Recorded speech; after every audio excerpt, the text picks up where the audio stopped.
আসসালামু আলাইকুম রহমতুল্লাহ। প্রিয় দর্শক, কেমন আছেন? আশা করি ভালো আছেন।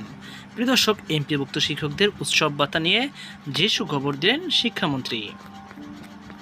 প্রিয় দর্শক, শিক্ষা এবং প্রাথমিক ও গণশিক্ষামন্ত্রী ডক্টর আ.ন.ম এহসানুল হক মিলন বলছেন, এমপিওভুক্ত শিক্ষকদের উৎসব ভাতা চালু করছেন সাবেক প্রধানমন্ত্রী বেগম খালেদা জিয়া। তিনি পুরোপুরি বাস্তবায়ন করতে পারেনি। বিগত সরকার 25% উৎসব ভাতাকে 50% করেছেন। এবার এ ভাতা 100% করার দায়িত্ব প্রধানমন্ত্রী তারেক রহমানের। মঙ্গলবার 14 এপ্রিল দুপুরে বগুড়ার শিবগঞ্জ উপজেলার উথলি উচ্চ বিদ্যালয়ে কৃষক কার্ড বিতরণ উদ্বোধন অনুষ্ঠানে কথা বলেন। এ সময় তিনি আরও বলেন, প্রধানমন্ত্রীর ইচ্ছা বগুড়া হোক শিক্ষানগরী, বগুড়া হবে এডুকেশনাল হাব। 2001 থেকে 2006 সাল পর্যন্ত আমরা উত্তরবঙ্গে বহু শিক্ষা প্রতিষ্ঠান প্রতিষ্ঠা করেছিলাম। প্রতিটি শিক্ষা প্রতিষ্ঠানের পাঠদান ঠিকমতো হয় কিনা তা দেখার দায়িত্ব আপনাদের।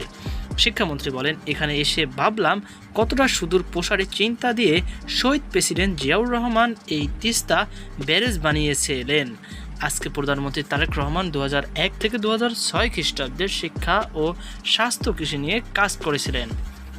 তখনই তিনি কৃষি বিপ্লব শুরু করেছিলেন। সেই সময় তিনি জিয়া ফাউন্ডেশন থেকে গরিব মেধাবী শিক্ষার্থীদের কিভাবে পড়াশোনা করানো যায় সেই ব্যবস্থা তিনি করেছিলেন। আজকে প্রতিটি ক্ষেত্রে আগ বাড়িয়ে কাজ করছেন। তো প্রিয় দর্শক, এই ছিল আমাদের সর্বশেষ আপডেট। সকল ভালো থাকুন, সুস্থ থাকুন আর সাথেই থাকুন আমাদের। আল্লাহ হাফেজ।